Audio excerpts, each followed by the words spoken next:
Hello friends, welcome back to Exampler CH. Friends नमस्कार सभी लोगों को। आज हम लोग बात करने वाले हैं फ्रेंड्स कुछ इंपॉर्टेंट लिटरेरी फॉर्म्स के बारे में। एक है डॉगरेल। डॉगरेल की सबसे पहले हम चर्चा करने वाले हैं। उसके बाद इकोलॉग है, ड्रामेटिक मोनोलॉग है। कह रहा है the term is applied to the words, यानी ये एक ऐसा टर्म है जो अप्लाई करता है एक ऐसे वर्ड्स पर जिसका जो मीजर है ना बहुत ही लूज और इरेगुलर होता है। जो मानक होता है ना उसका बहुत ही लूज और इरेगुलर अनियमित टाइप का। एज इन स्केल्टन्स कोलिन क्लूट, जैसा कि स्केल्टन के कोलिन क्लूट में दर्शाया गया है जो 1519 में आया था।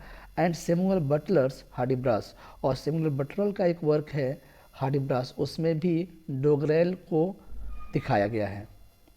आगे कह रहा है कि presently it describes a badly made rough words. कह रहे हैं कि शुरुआत में इसे कैसा वर्णन किया जाता है, एकदम बैडली, बुरी तरीके से यानी बनाया गया है, एकदम रूखा वर्ड्स। वर्ड्स मैंने रफ मैंने समझ रहे हो ना, रूखा वर्ड्स में मोनोटोनस, एकदम नीरस, आकवार्ड, एक अजीब सा राइम। जो क्या होता है, एक अजीब सा राइम्स होता है। करेक्टराइज्ड बाय क्लीचे, क्लीचे का मतलब होता है कि इसका जो विशेषता है ना वो बिल्कुल साधारण सी बात पर इसका वर्णन किया गया जाता है। क्लमसीनेस, क्लमसीनेस का मतलब होता है भद्दापन। एंड इरेगुलर मीटर, और मीटर भी इरेगुलर होता है, अनियमित मीटर होते हैं। अनइंटेंशनली का मतलब होता है अनजाने में। ह्यूमरस, कभी कभी अनजाने में हास्यास्पद हो जाता है। And generally on a tribal subject, और एक मामूली से सब्जेक्ट पर यह वर्ड्स रहता है। ठीक है, चलिए। कह रहा है कि William McGonagall is regarded as an accomplished writer of doggerels. तो ये इंपॉर्टेंट है, ध्यान रखिएगा। विलियम एमसी गोनागल जो हैं एक कुशल राइटर माने जाते हैं किसके, डॉगरेल्स के। ठीक है, तो इंपॉर्टेंट है, ध्यान रखिएगा। आगे बढ़ते हैं, ड्रामेटिक मोनोलॉग की बात करते हैं।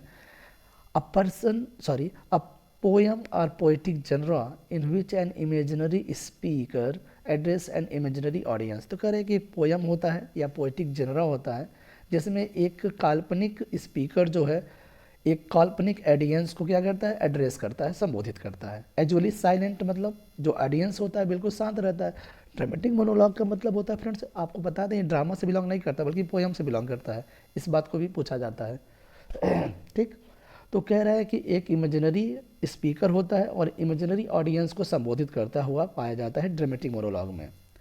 It is the quality of dramatic monologue that the persona the speaker is not confuse with the poet. लेकिन यह क्वालिटी और है इसमें कि कह रहा है कि जो पर्सोना है ना, जो शख्सियत है, जो स्पीकर है, जो बोलने वाला है, वो कन्फ्यूज नहीं होता है किससे, पोएट से, कवि से।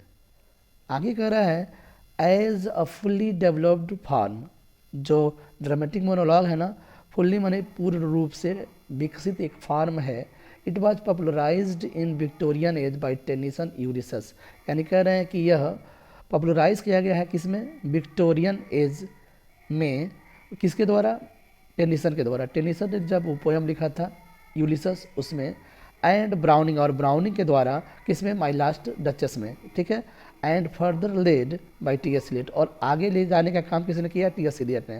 टी एस इलियट का एक पोयम है, ड्रामेटिक मोनोलॉग है, लव सॉन्ग अल्फ्रेड जेफरी फ्रॉग, याद आ रहा है। ठीक है, तो उसमें ये सारी चीज़ों को यानी सारे वर्क्स में ड्रामेटिक मोनोलॉग को दिखाया गया है। It is dramatic as it imitates. अब देखिए यह एक ड्रामेटिक होता है, ठीक है, क्योंकि it imitates a natural dialogue, क्योंकि यह अनुकरण करता है। नेचुरल माने प्राकृतिक डायलॉग को क्या करता है, अनुकरण करता है, आर स्पीच या उसके स्पीच को, इसीलिए ड्रामेटिक बोला गया है। यह स्पेशली ना डायलॉग के फॉर्म में होता है या स्पीच के फॉर्म में होता है, इसीलिए ड्रामेटिक बोला जाता है इसे। And it is monologue because the persona is the only. अच्छा, अब देखिए इसे मोनोलॉग क्यों बोला जाता है, तो कह रहे हैं क्योंकि the persona is the only speaker to involve in the speech. और इस स्पीच में अकेला वह स्पीकर जो शख्सियत है, वो अकेला इसमें रहता है। ठीक है, इसलिए इसे मोनोलॉग बोला गया है। तो ड्रामेटिक मोनोलॉग क्लियर हो गया। आगे बढ़ते हैं। The presence of the audience is evident by some gesture. अब कह रहा है कि जो ऑडियंस का प्रेजेंस है ना उसका एक साक्ष्य है किसके द्वारा, सम गेस्चर। गेस्चर का मतलब होता है कुछ इशारा करके या कुछ संकेत करके द्वारा स्पीकर के हिस्से में। अर्थात कह रहे हैं कि मतलब ऑडियंस की अगर उपस्थिति की हम बात करते हैं तो उसमें कुछ इशारा और संकेत के माध्यम से दिखाया जाता है। इकोलॉग की बात करते हैं फ्रेंड्स। इकोलॉग एक पेस्टोरल पोयम होता है, इसमें ग्रीक टर्म है, फॉर सिलेक्शन के लिए कहा जाता है। चलिए इसको देख लेते हैं। कह रहा है कि it is short pastoral poem, यह एक short pastoral poem. Pastoral poem इसलिए बोला जाता है जो स्पेशली गांव से बिलोंग करता है, ग्रामीण एरिया से, रूरल एरिया से बिलोंग करता है, इसलिए उसे पेस्टोरल बोला जाता है।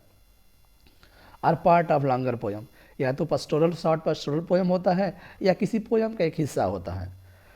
It is in the form of dialogue, यह भी एक डायलॉग के रूप में होता है, ठीक। आर सॉलिलॉकी जो अकेले बोला जाता है। मोनोलॉग भी, डायलॉग भी उसी तरीके का होता है, ठीक है। तो एक डायलॉग के रूप में होता है और एक सॉलिलॉकी के रूप में भी हो सकता है।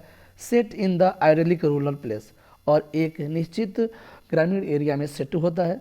डिस्कसिंग, लेकिन उस पोयम में सेट होता है गांव में, लेकिन पोयम में डिस्कस किसका किया जाता है, तो अर्बन मतलब शहर का डिस्कशन, लीगल कानूनी रूप से कानून का डिस्कशन, पॉलिटिकल राजनैतिक डिस्कशन, सोशल इश्यूज, और सोशल इश्यूज पर बहुत सारे डिस्कशन उस इकोलॉग पोयम में होते हैं। सेट रहता है ग्रामीण एरिया में। The term was first applied to Virgil's pastorals, Virgil के जो पेस्टोरल्स है पहली बार उसमें यह टर्म यूज किया गया था। हम बात कर रहे हैं इकोलॉग का। आर ब्यूकोलिक पोयम्स, ब्यूकोलिक पोयम्स में भी हो सकता है। ब्यूकोलिक पोयम्स ये होता है जो गांव का पोयम होता है, यानी गरेडिये का ग्रामीण टाइप का जो पोयम होता है, उसको उसमें भी यह पहली बार अप्लाई किया गया था। And it's invention is attributed, और इसका जो खोज है वो अलेक्जेंडर बर्कले को एट्रीब्यूट किया जाता है, ठीक है। इसका जो खोज है किसको श्रेय जाता है, तो अलेक्जेंडर बर्कले को जाता है। स्पेंसर द सिफर्ड कैलेंडर, ये ध्यान रखिएगा, स्पेंसर का जो सिफर्ड कैलेंडर है जो 1579 में आया था फ्रेंड्स, इसमें इकोलॉग दर्शाया गया है। एंड स्विफ्ट, जोनाथन स्विफ्ट का अ टाउन इकोलॉग जो 1710 में आया था, और इट्स एग्जाम्पल, इसके महत्वपूर्ण उदाहरण है। John Gay ridicule it in his shepherd's week. अब देखिए सिफर्ड कैलेंडर के बाद सिफर्ड्स वीक्स भी आ गया। अब सिफर्ड वीक जो है 1714 में आया था, किसका है, जॉन गे का है। उसमें भी उन्होंने इकोलॉग का वर्णन किया है। रेडिकुल का मतलब हंसी मजाक टाइप का उनमें किया गया है, ठीक है। ये 3 टर्म एंड फॉर्म्स थे, लिटरेरी टर्म्स एंड फॉर्म्स। मिलते हैं कुछ और इम्पॉर्टेंट लिटरेरी टर्म्स के साथ नेक्स्ट वीडियो में। Bye bye, take care.